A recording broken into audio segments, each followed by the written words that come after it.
Hey everybody, Jack Loves Painting here with a new video in our Indomitus Battle Ready series, and I've got this awesome Necron Overlord, hot new model, so cool, and I'm going to show you guys how to have some really cool looking Battle Ready Necrons using some awesome paints.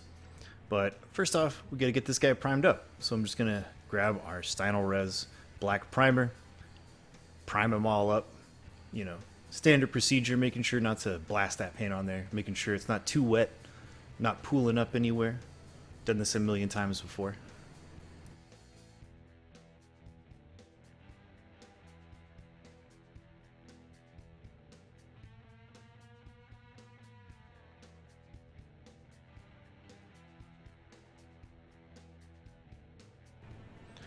Alright, let me show you these paints we're going to be using. These are the Xtreme Metals from AK Interactive. And if you want some hyper realistic looking metallics on your models, these are a great product to use. But they are enamel paints, so you're going to need a mask when you spray them, and you're going to need to have some iso alcohol or enamel thinner at the ready to clean out your airbrush or to thin the paints down, because that's what they're used for. But as you guys will see in this video, they are absolute hot fire. Love these paints. Alright, first things first, we're actually going to grab this black base. Now this is a semi-gloss to a gloss finish black paint that we're going to spray over our black primer. And you might be wondering, well, if it's already primed black, why do you need to spray more black paint on it? Well, a lot of these types of systems are predicated on having a glossy black undercoat to make those metallics really, really pop. So I am going to be using their black base as that is part of this system, and I'm fairly new to using this brand of paints. I have used lacquer paints in the past in my scale modeling days, but I have not used these from AK Interactive, so I'm just going to follow the instructions, make sure that I do everything right. You can see as I'm lightly spraying this onto the model that we're getting that very glossy black shine on there, and that is going to set up our metallics to be super, super shiny and look like real pieces of metal. And the first one of those I'm going to be using is Metallic Smoke. This is a really dark gunmetal color, and got this in the airbrush there, and I'm just going to go back and forth, very light on the trigger, just little stop and start sprays, being very gentle with that airbrush so I don't slosh that paint out. And I'm just going to build this up little by little until we get a full base coat. Might be a little bit of that glossy black in the deepest details, so I'm not too worried about that because we are going to be building up somewhat of a metallic gradient with some shinier metallics and also put a wash on the model, so not that big a deal. Just want to make sure to cover the whole thing. Light, thin coats. We don't want this to build up too wet in any one area, just like normal airbrush painting. Want to keep things nice and thin and clean.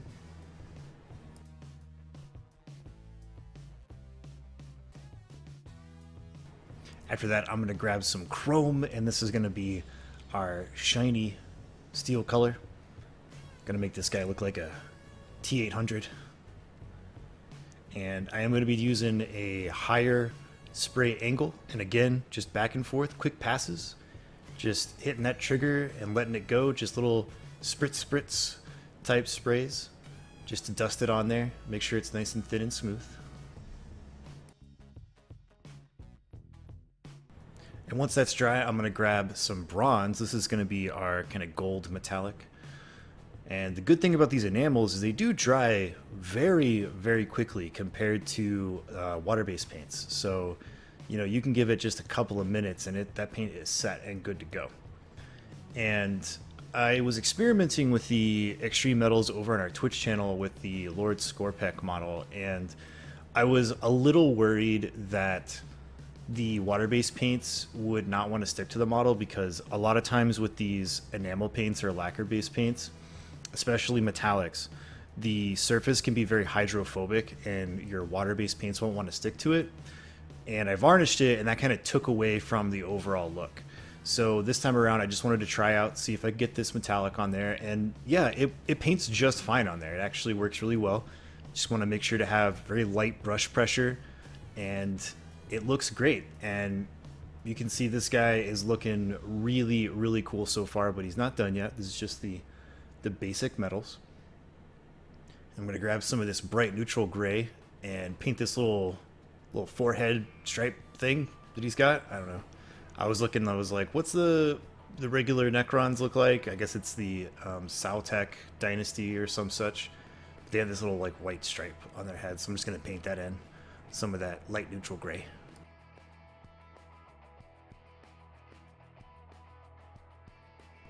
After that, I'm going to grab some black green. Beautiful, super dark green color, and I'm just going to base out all of the glowy bits on the model. He's got these power orbs, you know, his super powerful balls of green energy stuff. So I'm just going to base those in with that black green.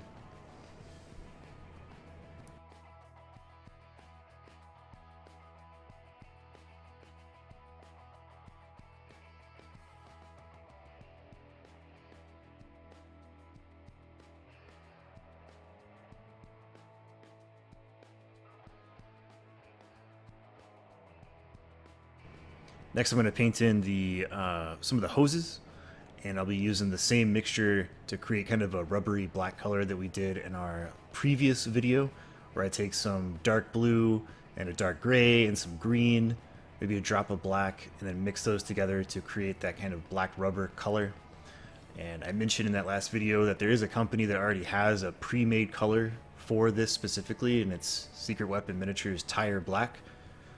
I just don't have any, so I'm just mixing these colors on my own. But if you want a pre-mixed color, it's ready to go. Secret Weapon's got you. I'm just gonna base in all of those little rubber hoses. He's got like some segmented metal hoses. I like those to stay metallic looking, looks cool that way. But then for these, you know, regular soft hoses, I'm gonna use this rubber color.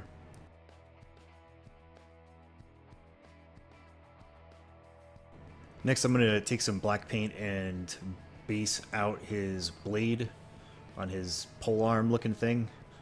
I don't remember what the Necron war gear is called, but I'm just going to take some basic black and block that out because I want to do a power weapon effect on there with the airbrush after everything is said and done. So I like to start off with black base.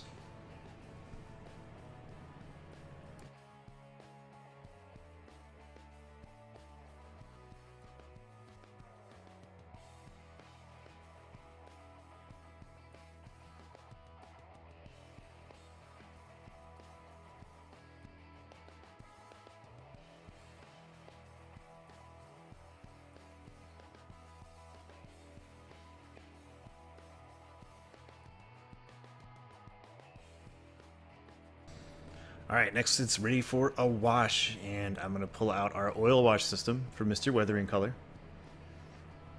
You guys know how much I like this stuff. And this is going to really pop out the details on these metallics without taking away from their luster and shine.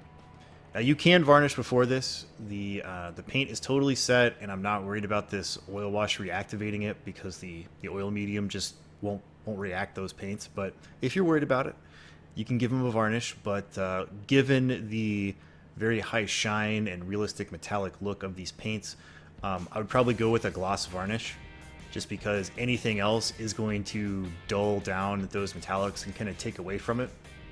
So just be careful there. Use your best judgment.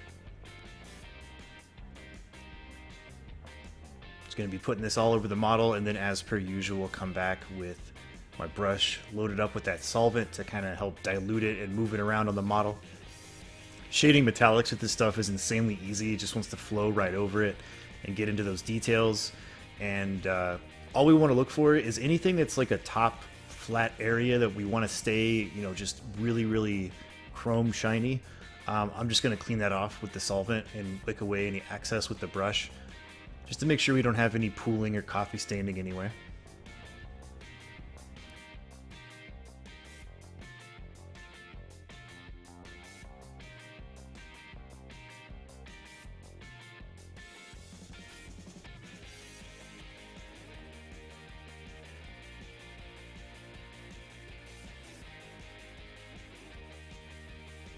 As he gets close to being finished, I'm just gonna get them all cleaned up, and then let them sit for a few minutes, let that fully dry up, and then we're going to get into some of our final steps, which is going to lead off with some airbrushing. So we've got his power balls, and I want those to have kind of a glowy OSL effect, so I'm going to bust out the airbrush. And we've already based them out in the black green, so I'm going to go to Soylent Green, or just, you know, a light primary green color, vibrant primary green, you know, seasoned to your taste. And I'm just going to do very light little pop highlights on top of that with the airbrush, making sure that I have tight trigger control. You can see my finger in the video just kind of rocking back and forth to let out a little bit at a time for that tight control. Just want to make sure that I'm not blasting that paint on there. Just a little bit at a time. Let the constant air from the airbrush dry that paint out before adding more so it doesn't spider web on you.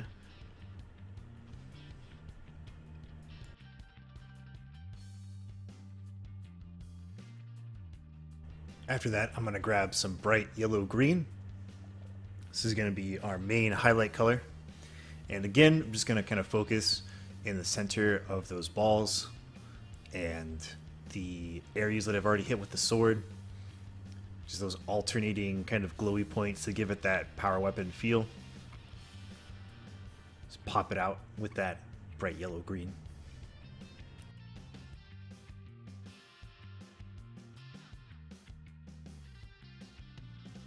And last thing I'm going to do is grab some of our bold titanium white, and I'm just going to drop that into the dregs of that bright yellow green. You can see there we have that kind of off-white yellow-green look.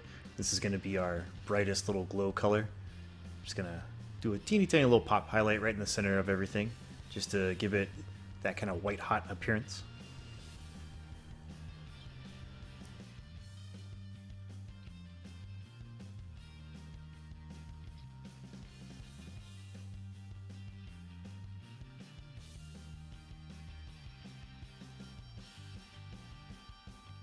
And when I'm done with that, I'm going to dip my brush into the airbrush there and grab some of that paint that we have mixed up and just put it on my palette. And that's what we're going to use for our little edge highlight color. So I'm just going to go in and kind of dot his eyes and draw in some little like shine dots on the spherical balls that are glowing, just to give them that sort of glassy appearance at the very last. That's optional. You don't have to do that if you don't want to. It's just felt like trying it out on this guy. And then I'm also going to use this for the edge highlight color on his halberd thing. I don't know. Somebody in the comments tell me what this thing is called. But yeah, it's his glow stick, whatever. I'm just going to hit the cutting edges and outline edges of that thing just to kind of pop him out a little bit. Nothing too crazy. You know, these guys are getting battle ready. We're not going to submit this dude to a painting contest. We just want to have him look good on the table and get those extra 10 victory points. And then when your whole army looks like this, you know, you can be playing the game and then over time go back and be like, you know, I want to spend like 10, 15 minutes here, 10, 15 minutes there over the period of a few weeks, you know, spicing things up a little bit, doing some more advanced techniques. But it's a really good feeling to have a fully painted army that looks to this level, because you can just play and everybody will compliment you because it looks so nice. And then you can go back in your free time and fix them up. Hope you guys enjoyed this video. More content from Indomitus to come. I'll catch you next time.